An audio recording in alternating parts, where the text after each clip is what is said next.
everyone, welcome to another episode of It Starts With Action. Today I have Joe Gannon with me and we talked about so many different topics. I feel like productivity, LinkedIn, putting yourself out there, accountability, fear, and a lot more. I also want to share that I am now a certified coach, so I have the qualification and the experience to be a coach. I will honestly say I don't know what niche yet, but with the tools I have and the experience I have, it's all about helping you guys to take action, helping you guys to get to the next level and get to your next best version of yourself. If there's anything in your life that you're stuck on, if you struggle with, you need accountability, you need someone to guide you to get out of where you are and take action, and you want a coach, and you want a coach that's also a podcaster perhaps, or someone who's 19 and someone who is kind of new, then feel free to reach out to me on LinkedIn, send me a message and let's have a chat, have a call, because I would love to see how I can help you, because that's my goal in life, is to help people transform to their next best version of themselves.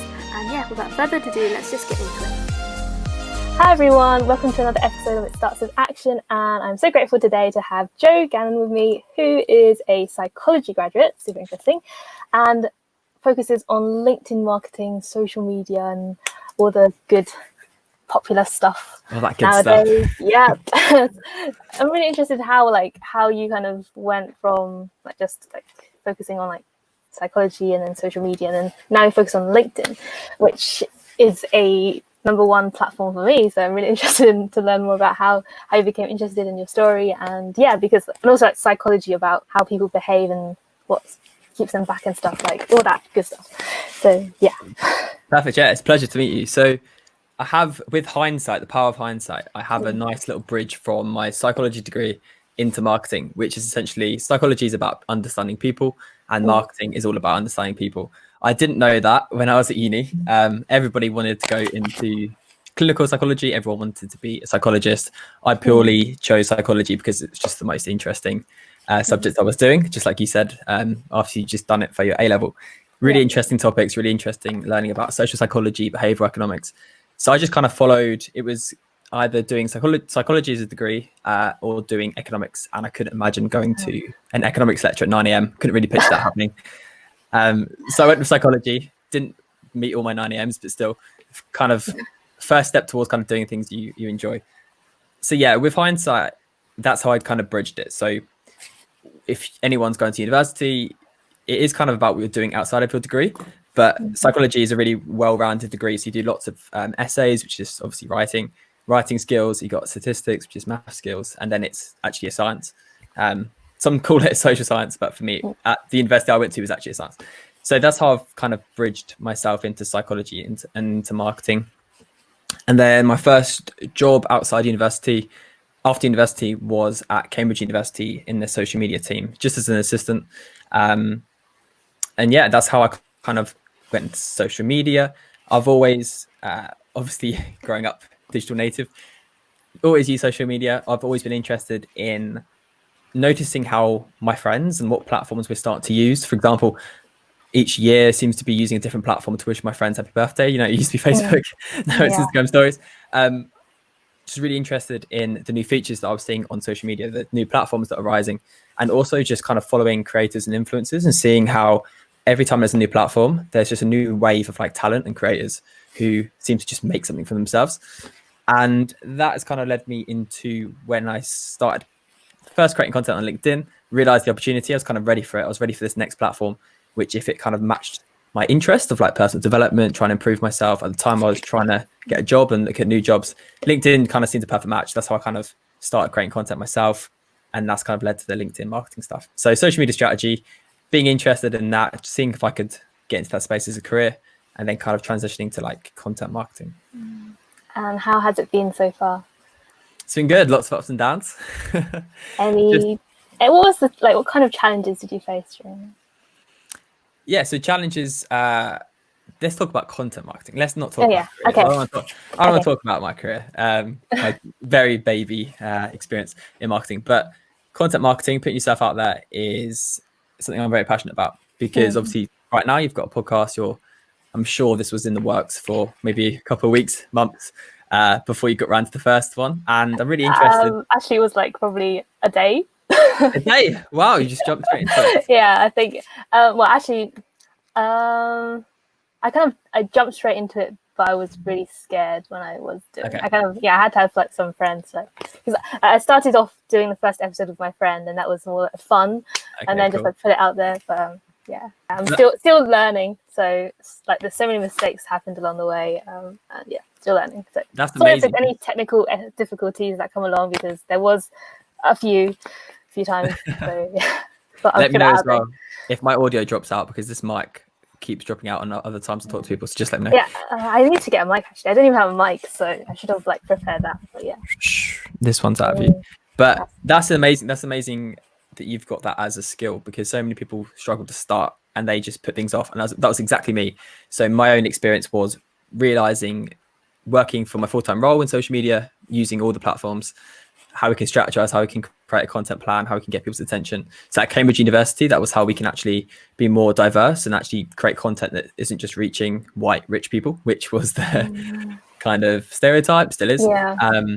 And yeah, then I was kind of doing a side hustle of creating content and social media strategy as well. And I was doing all this work, and I was like realizing, well, I'm not actually putting myself out there. And for me, where I completely differ to you is, for about a year or two on LinkedIn, I realized the opportunity. I realized this is a great platform. They just brought out video, and I just couldn't bring myself to post. And I was engaging with other people, dipping my toes in it, but I just couldn't build up that confidence. I'm really passionate now that. I just want to say I did like start the podcast a day, but it took me like a lot, like, so many years of being super shy to get out there. So, like, yeah, I'm not someone who like immediately just like jumps into someone. I was so scared for a long time before I decided to. Yeah, so okay. Yeah, exactly. Okay, yeah, and as you know now, you'd be so glad you started, because there was things you couldn't even imagine, which are problems. So for me, like the first video I did on LinkedIn was, you couldn't really get more meta than this. I did a video about wanting to do video. So people go, oh, I need ideas to start. I need to have this bank of ideas and stuff to talk about. I literally spoke about, this is my first video. I'm like scared doing this. I've wanted to do this for like a year. And because of that approach, people just like rallied around, people supported it. And I was like, right, okay. And then I saw like the engagement, I saw like the views that came in on, because of how good LinkedIn is right now, and just gave me so much confidence to continue that. And now I don't think twice about it. And I think getting over that fear, and now whenever I really want to do something, I try and remember these like case studies for myself of like, if I could go back in time, I would just completely miss that, you know, the worry, the fear, the U-turns. And yeah, I just think motivation is, you might get an idea. And so I wrote like an article recently called like Inspiration is Short-Lived, which essentially just means like, if you get an idea, you get that energy, you're really excited to go, and the next day you wake up, you're just like, nah, I can't do it. I can't do it. You think of every reason why not to do it. So the more you can kind of just act on the ideas you get, the more you can push yourself. And I do think over time, like you're saying, you know, now you'll say, oh, I was scared about starting a podcast, but now look at me, I'm doing it more and more. So the next idea, hopefully you can just reduce that time. So you said that you were anxious for like a year before you posted. So what happened when you decided, like, did you just like, oh, I'm not going to wait anymore, I'm just going to post it? Or like, how did you end up doing it? I think I got so annoyed with myself to the point where, and I wouldn't recommend that as an approach, but I got so frustrated with myself. I think I started to see other people doing stuff. I was like, I know I can put, you know, I know I can turn a camera on, like, and it hasn't got to be putting yourself on video. If it's expressing your opinions in articles and stuff, and you could be a writer, you could love writing, you just haven't done a blog, which you've wanted to start. But for me, it was kind of like, I enjoy chatting to people. I could be very introverted, but at times I could be very extroverted. And I think on camera, I was seeing people showing their personality, and I thought, no one knows who I am. And if I can just jump behind a camera and even talk about the struggles of doing that, that might go far. So yeah, I think I annoyed myself to the point where it had to happen. And I don't want to bank on that as my approach for doing things. And then the first video was about 20 takes. It was on my lunch break when I was at Cambridge Uni, just working. Walked to this small like little garden areas, and whenever I heard like a rustle, I stopped because I thought someone was watching. I recorded it like 20 times, and it was just a 20-second video saying this is a video, basically. But once that was done, I felt like putting Once I've done a video, everything else seemed easier. So writing a text bit of content, like that's fine. And I just built myself up and confidence over time. And it's been really great to kind of chat to people and share that story and try and help anyone. Because if you see someone's eyes light up, if you see someone's passionate about something, you have to help them, because like the second they're allowed to think all of these thoughts or this mental chit chat comes in place, and they just won't do it.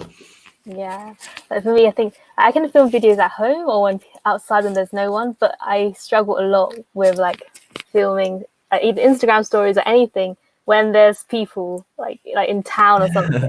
That's one thing that I'm kind of really scared of. But yeah, it's like you see YouTubers, like fitness YouTubers, they go like to Aldi or Lidl and they're like talking about what they're buying. It's like, wow, yeah, that's another level of stuff. But yeah, and like go to the gym and just film themselves like doing stuff. It's like, oh, that's brave. Like, I couldn't do that. Nah, we don't all have to do that. One thing I did find a lot easier was like just having a chat. So like this, I found I was a lot more relaxed. And the second I kind of set up a camera, trying to just talk directly to camera, which didn't feel natural. So any advice to people wanting to start is if you could just set your phone up on a tripod or just angle it with some books, just have a chat with your friend and record that. It could be a podcast or audio, or it's video content, which is actually more watchable. And I think I'm more watchable when it's conversational.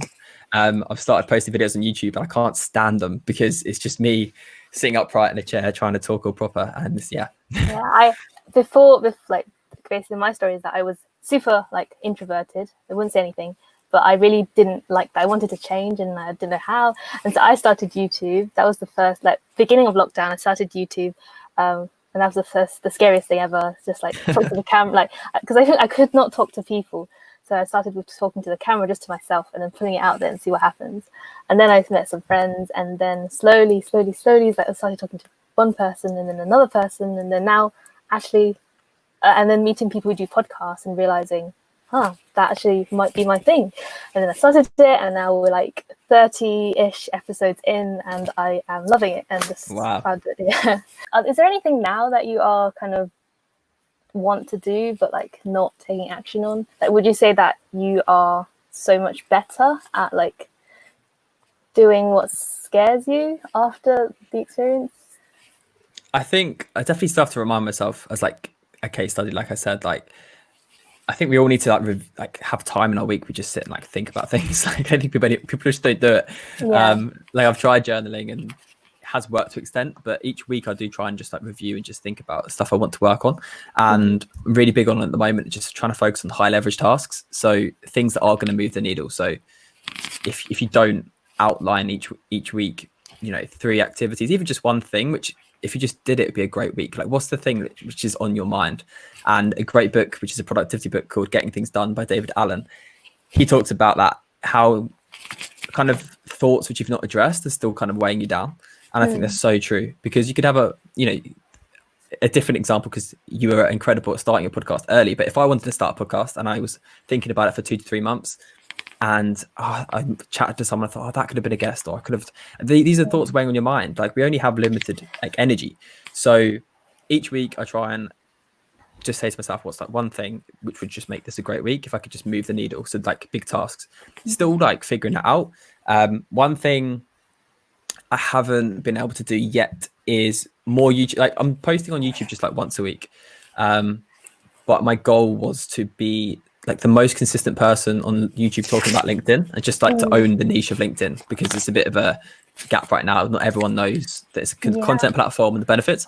So that was my goal. I've been doing one video a week, but I think I could increase that. And I'm looking at how to do that. Going to buy a camera just to reduce the friction. That's one thing as well. My last job, I worked at a video production company, and in our office we had a camera and it never moved. It was on a tripod. We sorted everything out. We spent that time up front, and that camera never moved. And all you'd have to do, you have an idea, you go down, you sit down, press play. Wow, like incredible. And I need that now, because reducing the friction, like right now there's just too much friction for me to just go and create a video or expand on an idea. So then you just have to look at what you want to do and how you can make it easier for yourself, and perhaps talk to people who've done it already, and you'll definitely get ideas from there. Yeah, that is a good idea. Like maybe you're thinking of, you want to film a video, but you're afraid. Like maybe don't think about filming the video. Just think about setting the videos, like the stuff up, and then do it, and not overthink it. How, like, did you learn anything related to like just how people behave and like, why we just do stupid things. Yeah, the fact that I did a psychology degree makes me laugh because I wasn't really that academic. Like historically I've got good grades, but I think loads of people enjoy psychology and psychology topics. We're just naturally interested in it. You definitely don't need a degree to talk about it, which is one thing I'm also quite want to kind of make clear, because whilst I like talking about the fact I had a psychology degree and stuff, equally I think I don't want people to think you have to have a degree to talk about it. But my favorite sort of topics at uni were things like social psychology. It was how we act in groups, why we kind of behave in the way we do. And that's how I've kind of bridged psychology and marketing, because and the content I create on LinkedIn is about essentially both of them, where it was at the start. So I outlined my content themes. It was psychology topics, and then it was psychology topics, social media. We've got a little box here. And then, so whenever there's a topic about psychology, I'd create content about it. When there's social media, I would. And then when they linked, that was my niche. So psychology times social media. And my like tagline I kind of came up with was like business and brands are interested in how people behave online. So the behave bit is psychology. How do people engage? Do they swipe? Do they use the story features? How much attention? How long do they watch videos for? What's their watch time? That's all of interest to business and brands. So that's the psychology part. And then the online is the social media part. So Instagram, Twitter, TikTok. So that's kind of how I've bridged psychology and marketing and how I kind of think about the content I create. But in terms of the stuff I found interesting about psychology was behavioral economics. So my dissertation, which was a first class dissertation, get in. Yeah. Thank you very much. Honestly, my first essay at uni, I plagiarized by accident. It was by accident. I won't go into that. But yeah, it did not come natural at all. But when I came across a topic that I enjoyed, which was behavioral economics, I just thought it was fascinating. Learning about nudge theory, how you can just do subtle things to really just promote people's behavior, really cost-effective ways. Like, for example, if you've just got high street and you just paint on the floor arrows towards a bin, people will just put more litter in the bin. Like, such simple things. But that, if we just take that as like a principle for any business, any marketing organization, if you need a cost-effective way to alter people's behavior, like think about these things. Think about how people behave. How can you subtly introduce things which promote their behaviors? It's really interesting, but also at the same time, kind of like creepy. Like we feel like we have control in what we do, but then we subconsciously let these like little nudges kind of like make our decisions when we think we're doing like we're making that decision, but actually like there are people who kind of plan a little bit around like your environment and like make you like go somewhere.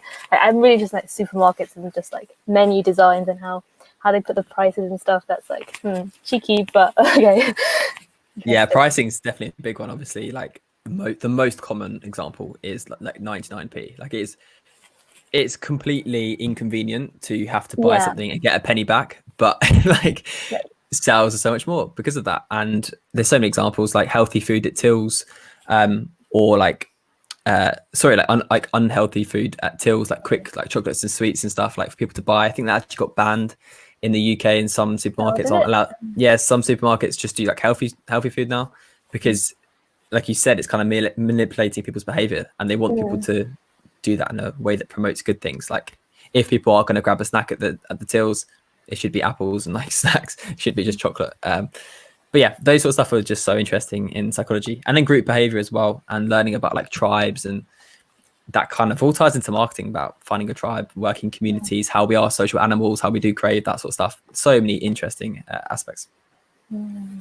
So what kind of stuff do you do about it then? Like, I'm just curious in terms of like, do you tell businesses about people's behavior and then they just like, that's a bad question. So for me, like the way I kind of turn this into work is I'm interested in social media strategy. So I'm interested in being ahead of the game and ahead of the curve of what social media platform, the new features they're bringing out, and then how that can lead to different content, lead to different results.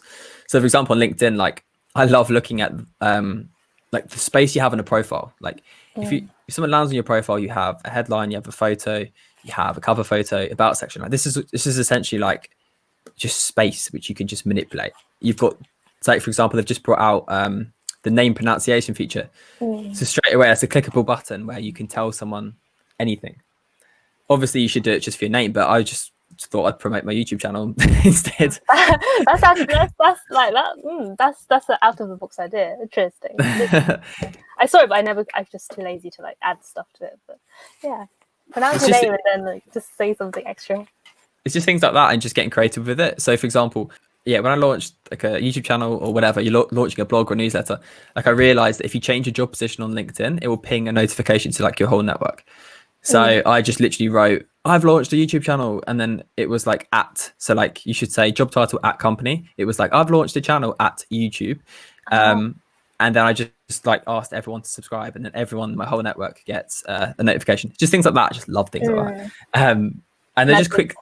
It's just nudges and it's just tips and tricks. So I like creating content about that and just showing things like that and how people can use them as a benefit. And then in terms of work, so I'm doing like content marketing. So I help people manage their LinkedIn profiles, help them create content, think about strategy. I know from my own experience, I've done like every mistake in the book. So I've really got a strategy now, which is streamlined and works for me, can really just help you to kind of produce like quantities of content, which is needed nowadays, obviously, because there's so much noise. Breaking down the process, basically just capturing your ideas when you get them in a place that you trust, and then not trying to do every stage of creating content at once, just breaking down the different steps and almost doing them when you feel like it, which most people kind of sit there and go, oh, I really need to write an article today. And it's just not happening. And it'll be 4 hours later and just like don't do that then. Just like have an hour where you tweak your post and you optimize it and you add the hashtags, you think about the strategy, or a brainstorming session, and just do things when you kind of feel in the mood for them. Yeah, I think lots of like about like bringing the topic back to like action, like procrastination, and just making stuff harder for us to do just stops us and just we never get anywhere. So yeah, I think everyone who doesn't really know much about behavioral economics and stuff, maybe check it out, or like check some like, do you have any like psychology tips on like making people, like other than nudges, are there any other tips that kind of trick your brain into doing stuff? Oh, good question. I have one. It's not a trick, obviously, but I have one. I'm very passionate when people just literally think about what they want to do, like what excites them, because people always say like motivation is a problem, but there are things you don't need motivation to do. So why don't you start doing those sort of things instead? You know, you're already making it harder for yourself by saying that you want to do something which you're not naturally motivated to do, and then you're surprised that you're not getting results. Yeah. So so what excites you at the moment then? Good question. So I naturally just like creating content. So having a chat with you now, I just get a lot of energy from it. So if I was going to look at, if I was going to look at what I do each week, I would say do more collaborations, do more chats with presence. Yep. I'm open to that. I love chats. Like this gives me energy, and you don't have to necessarily. I'm still torn between whether you need to be getting energy from your work. I mean, personally, obviously, your working life is a large part of your life. So I'm very kind of stubborn that I want to enjoy what I do. Same. But equally, if your job position, if your full-time role, your job, you are getting valuable skills from it, then you can find happiness elsewhere to at least make your week overall better. So what hobbies have you stopped which you love doing, for example? So I just think people don't review, like a big thing for me, like I don't want to be over generalizing, but a big thing for me was just kind of taking time each week to review things. Like, are things going well? Okay, why are they going well? And just asking more questions. And I guess it ties into psychology, because it's just it's starting to understand yourself. Like, you are in charge of your actions, and you know you need to take responsibility and ownership if you're having a good week or a bad week. And just simple stuff like just write down what's a dream day, like what would an ideal day look for you. And that could be, had a really productive 2 hours in the morning. I wrote a bit about my blog, which is my personal project, got my kind of tasks done in an efficient fashion, went for a walk at lunchtime.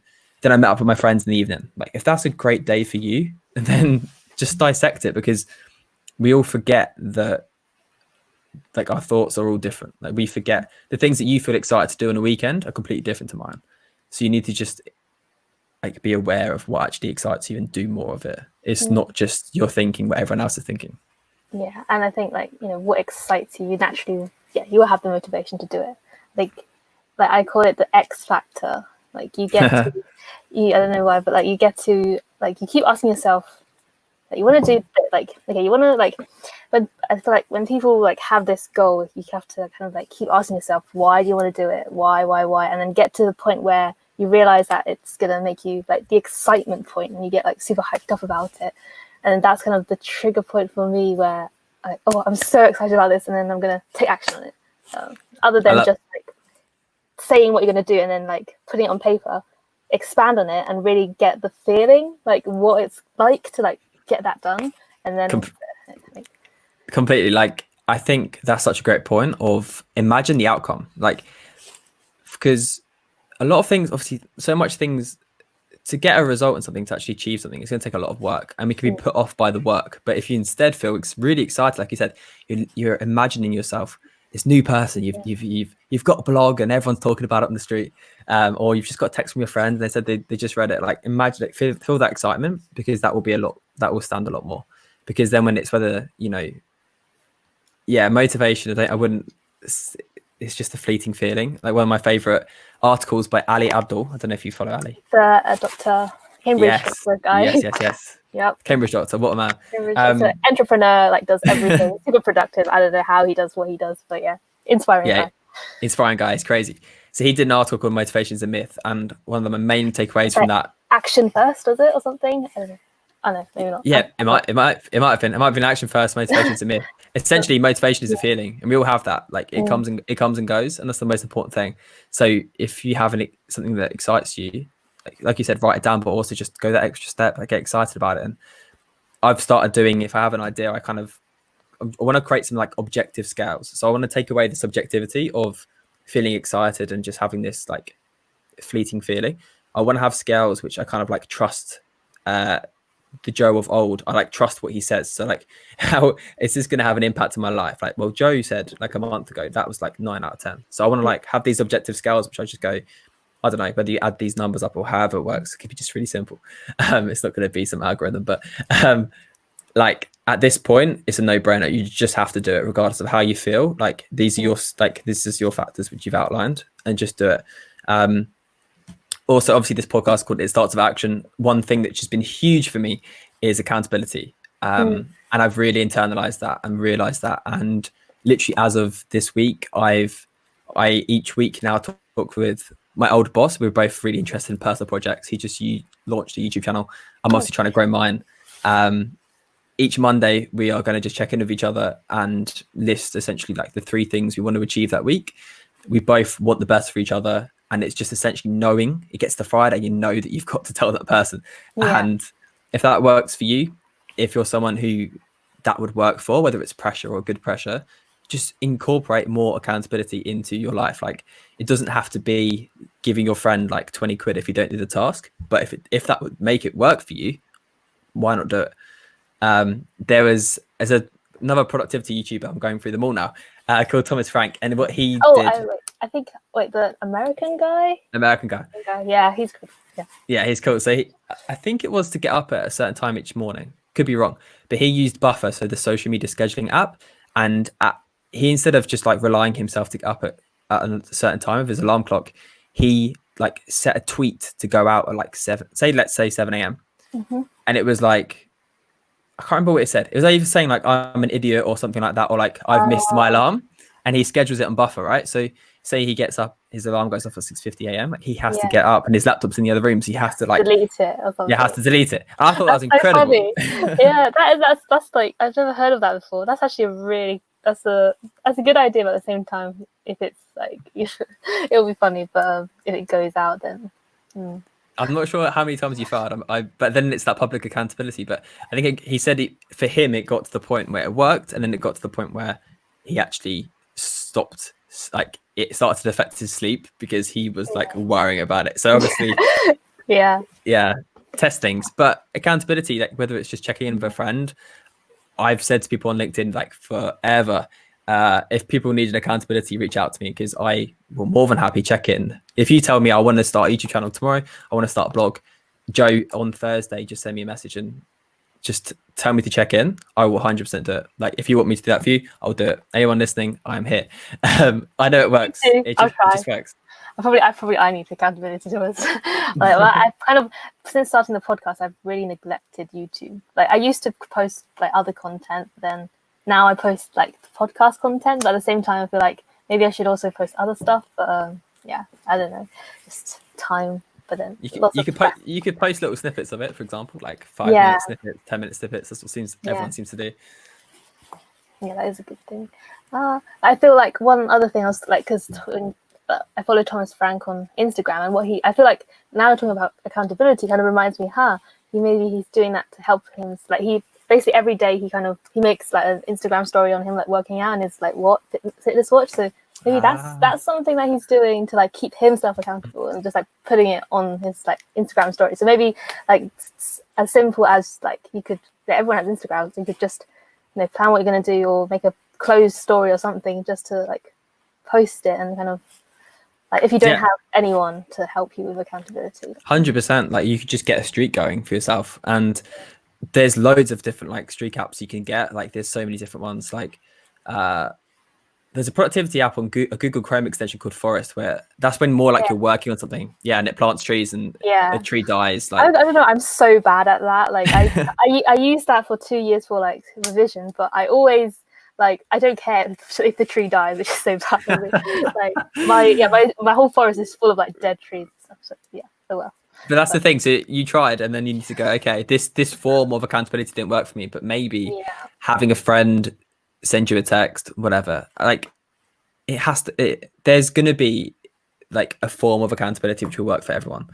And it's just like, not kidding. Like, you could kick yourself, go, oh, I'm so pathetic. Like, I couldn't use Forest. No, like, it just wasn't for you.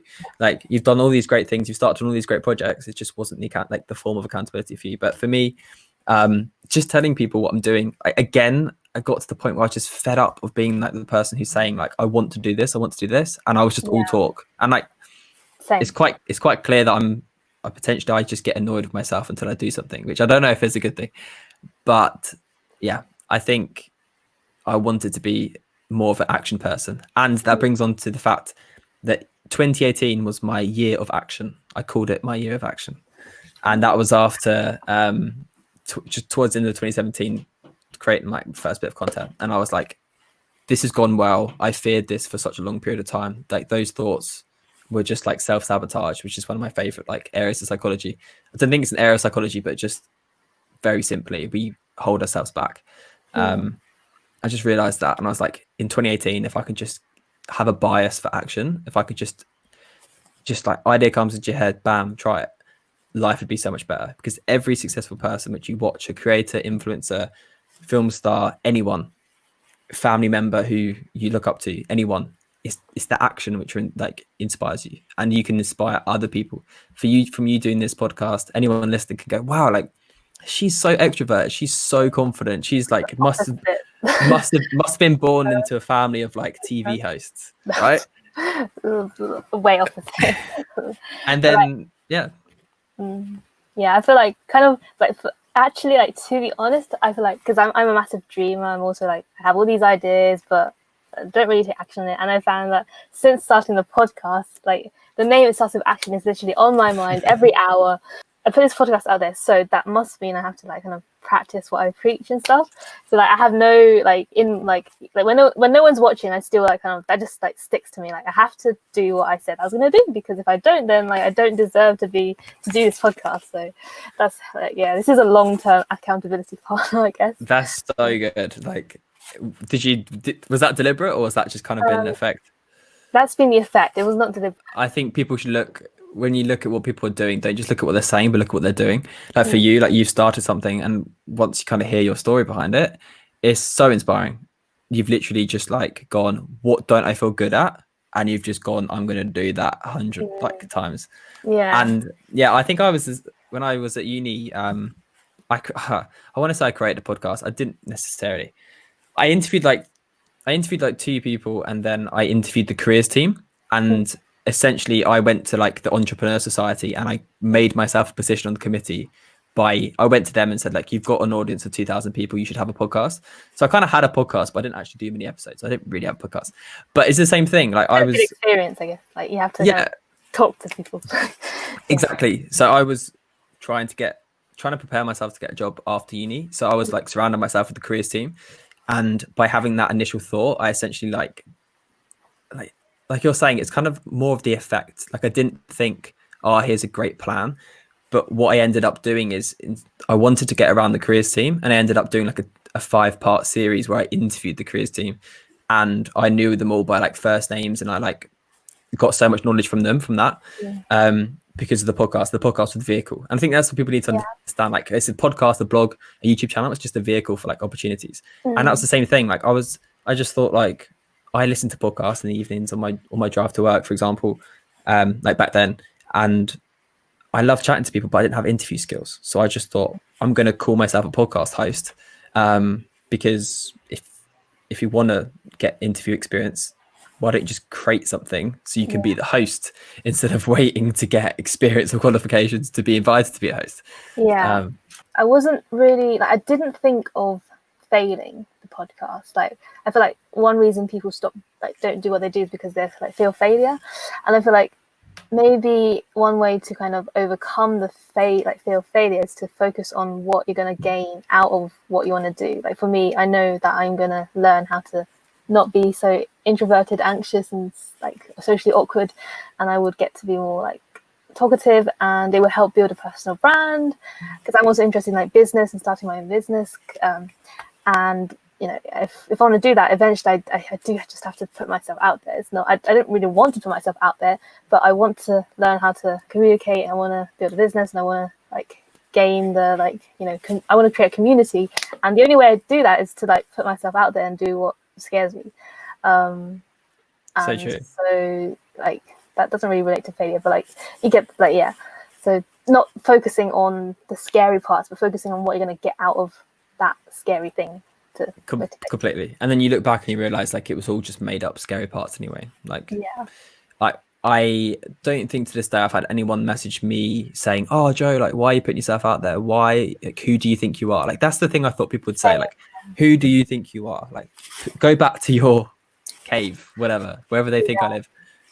It's never happened. If anything, it's people like I thought I had friends who would potentially take the mic. They haven't.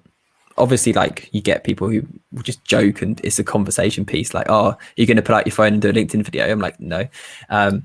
But they'll support. And like we said before, like by you doing this podcast, you being the podcast host, you are going to inspire someone else. You are going to make it feel easier. And like, what great thing can you do just but to like lead by action is so hard for all of us to do. So what better thing to do than identify how you can act and then inspire people to do so. And like you said, frame it as a win-win. So for you setting this up, like Tim Ferriss, who I absolutely love, his 4-hour work week. Yes. So he's got one of the best podcasts. He's got like 400, 500 episodes. He is such a great person to listen to because he just interviews the most amazing people, and you can just be introduced by so many people. So he's like a curator. I see him as a curator. He brings all this interesting knowledge together, and if he's like the funnels, you just follow him and you just get access to all of this stuff. And he did that. I think he went on, I could be wrong, but I think he went on like Joe Rogan's podcast. He loved it, and then he thought like, I might try this. I'm going to do 5 episodes and just see how it goes. Like at the very least, I've got content out of it. I can't remember how he framed it, but he said like frame it as a win-win. There was like, if he has better interview skills after 5 episodes, then that was a win. And like you said, it's just focus on those sort of outcomes. YouTube as well. Like I think people like, if we step out from what content creation is, it's building up your confidence. Like sitting behind a camera is confidence, and it's self-awareness, it's self-doubt. And that's like, that's the, like you said, that's what I take from it. Those are the skills, those are the behaviors you're showing. And they're obviously applicable to so many areas of life. So sitting in a room, recording yourself, getting over self-consciousness can then help you in another form of life, which you don't even realize. So there's so many wins. So I really would echo what you said. It's just like write down the outcomes, the skills, the behaviors. Think about the things you perhaps wouldn't realize at surface level, and just frame it as a win-win. And then you would, like you said, probably start to feel it, and you start to feel really excited. Like this is a no-brainer. Like I'm an idiot if I don't do this. And that's usually when you're starting to try something.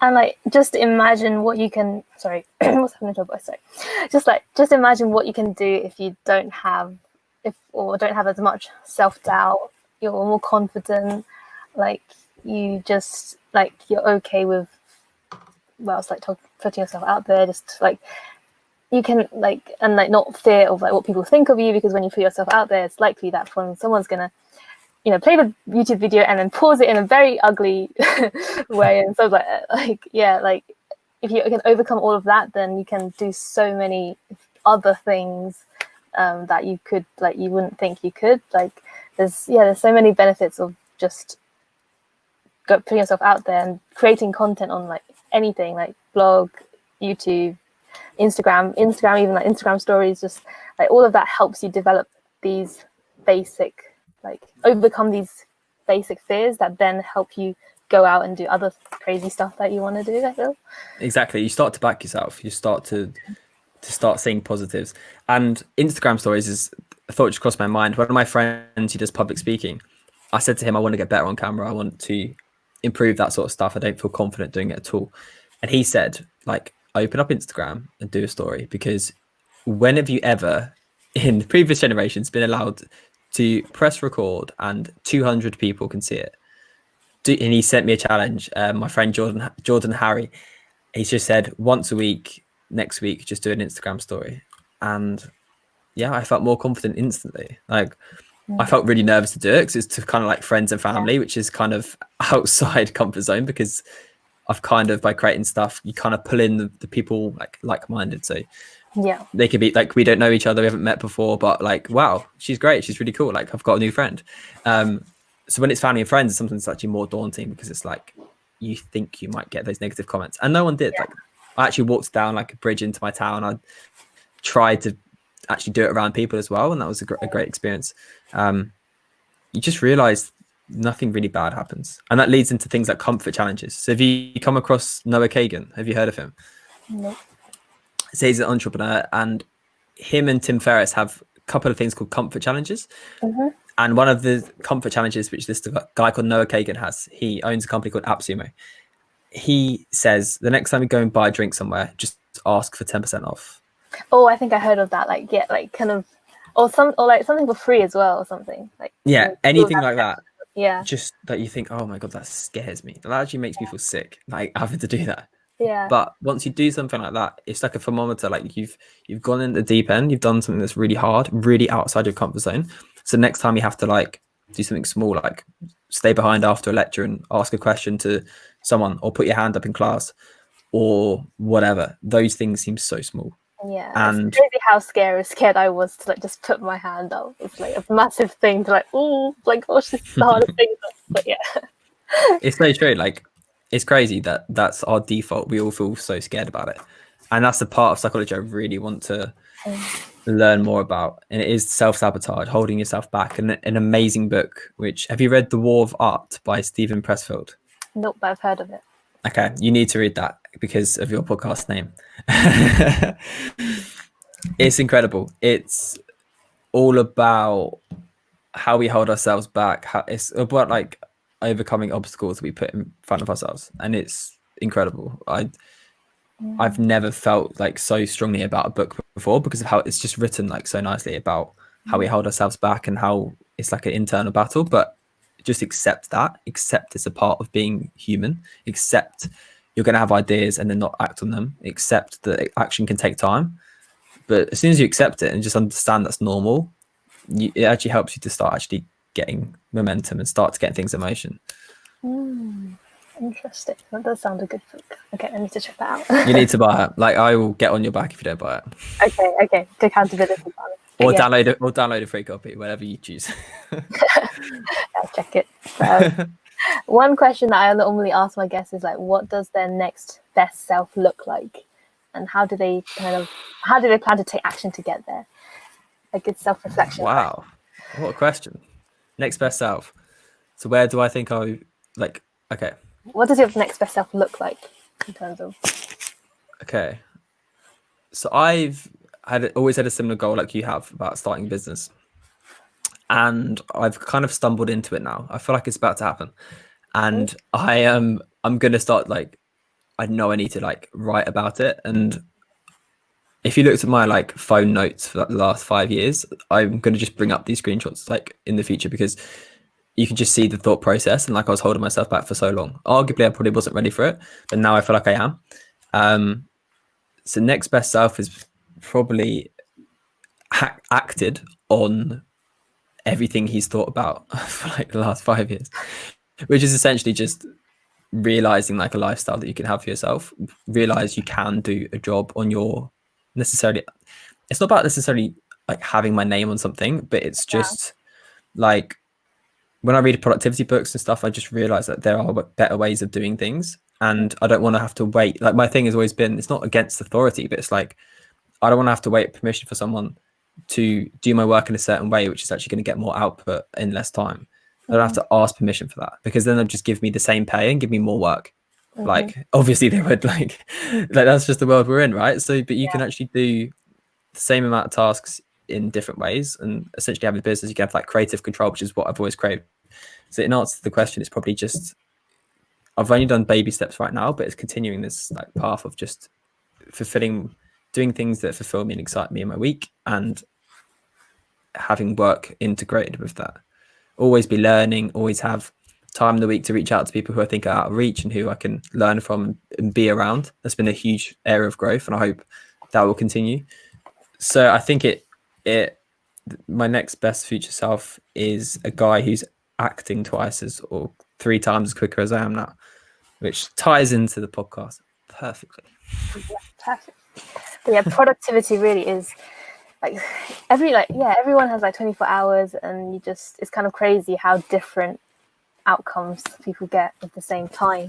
And yeah, I would say my productivity level has a lot of space to improve, and I just haven't been bothered to read productivity books, but now I'm kind of thinking maybe I should, because it's probably worth it. But yeah, I'll just surround yourself with people who you look up to and who are doing a lot of stuff, and just reach out to them. Like, oh my God, how have you done this? How have you started this?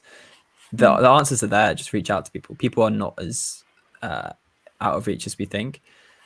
And understand yourself. The biggest thing for me in terms of productivity is understanding myself, understanding that I have a clearer head in the mornings, understand my best days are when I get up a bit earlier. I thought that throughout the whole time at university, but I didn't have a reason to get up, which is the problem. Because it was like, oh, I'd love to get up tomorrow early. I didn't have a reason to, so why would I? And unless you create a schedule for yourself, create a reason, like accountability. I'm meeting my friend at the gym at 8 a.m. I don't know, I have to buy him a crate of beer at the end of the week if I don't do it. Oh, okay, I'm suddenly here at 7:30, so I've won. Like, what works for you? And just understanding yourself and understanding that. And when things are on your terms, whether it's a business, a project, or anything, you can just make it work for you, and you'll just be so much more happier. Like, you just lean into the things you're intrinsically wanting to do. If that podcast has been on your mind for years, if that blog has been on your mind for weeks, if that idea, that business idea is just itching at you every time you close your eyes, maybe you should do it. And that's what that book is about, War of Art. He kind of says whenever you're in like your mental chatter gets louder, that's when you should listen to it the most. And I just love that. It's so true. Yeah, like sometimes we have that idea for ages and we just don't act on it. And so everyone listening, it's time. But yeah, it's time. I suppose I don't know if that was the challenge, but normally I ask my guests at the end of the episode what challenge they have for listeners to take action on. I don't know if I just said that, but like if like for you, it could be anything, like literally anything. Okay. What is a challenge I challenge people? Okay, I would say to people, write down, get a pen and paper right now. We'll give you 10 seconds to do that. Okay. 10 seconds. Think about what's one thing in the last 1 to 2 months which you've been thinking about and haven't made progress on, and outline the first baby step towards that. Like you said, for me, you were saying I was thinking about creating videos and getting too lost in the whole video production concept. I need to just strip it down and just get excited about the idea. What's the baby step of it? If it's a blog, maybe it is identifying where you're going to post your blog. That's the first step. Maybe it's telling a person what they think about the topic of your blog. If you want to start a podcast, don't sit the idea on the shelf for 6 months because you can't think of the name. Just line up your first guest, do what Presence did, get your friend to record one with you. That's a podcast. That's your first episode. It doesn't matter. It doesn't have to be Beyonce as your first guest. That is a podcast. Realize what's the first baby step of doing it. Realize if you strip it back, what could be like the first iteration. So the MVP, minimum viable product. So for me, I want to do an online course, like an online course soon. I've realized that's just too much faff to do. I'm going to strip it back. I'm going to do a series of 10 videos on YouTube, unlisted, just my webcam, same value, same content. Just I can actually go and do that tomorrow. I don't have to like whatever. So strip it back. What's the first iteration? What are the baby steps you could do? And then accountability. So if you have this idea, whatever this could be, it could be joining a tennis club, whatever this thing is, tell one person about it. So, right, one idea, this is my challenge, it's detailed. Last 2 months, what's one thing you've wanted to do, which you haven't made a move on? Outline the steps for doing it, outline how it can look if you stripped it back, simple, and then tell someone about it. And then you should have it done, hopefully. Yeah, and take action. Take action. It starts with action. Starts with action, everyone. But yeah, thank you. So it was really good to talk to you and very nice chat.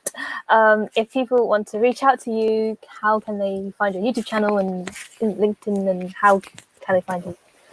Yeah, so on I am most busy on LinkedIn and YouTube. So on LinkedIn, just type in Joe Gannon. Hopefully I come up. My profile has lots of orange stuff on, so that's me. And then on YouTube, youtube.com/Joe Gannon. So that's about LinkedIn content, about social media strategy, content marketing, hoping to get people to create new stuff, just like you're encouraging. And also I'm going to start dabbling into productivity and personal development and all that good stuff. So interesting. Are we follow? Yeah. Cool. Yep, everyone go and check out Joe and take action on his challenge. This is a really good one. And check out some productivity stuff and read The War of Art.